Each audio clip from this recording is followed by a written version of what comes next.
बातमी आहे लाडकी बहीण योजनेसंदर्भात। आता लाडक्या बहिणींच्या खात्यामध्ये पैसे जमा व्हायला सुरुवात झालेली आहे।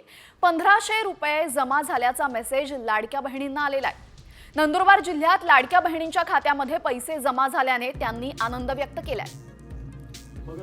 कालपासून लाडकी बहीण योजनेच्या डिसेंबरच्या हप्त्याचे पैसे लाडक्या बहिणींच्या बँक खात्यामध्ये जमा होण्यास सुरुवात झाली आहे।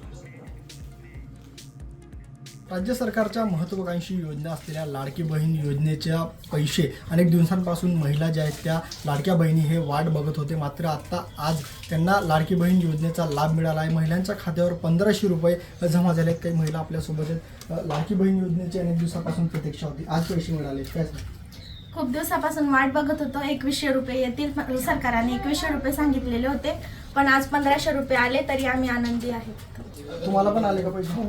आले आम्हाला पैसे आले 1500 रुपये। तर नक्कीच महिलांना जे आहेत ते 1500 रुपये त्यांच्या खात्यावर आज जमा झाले आणि आनंदी देखील महिला या आपल्याला पाहायला मिळत आहे। नंदुरबारहून सागर निकवाडे, साम टीव्ही न्यूज।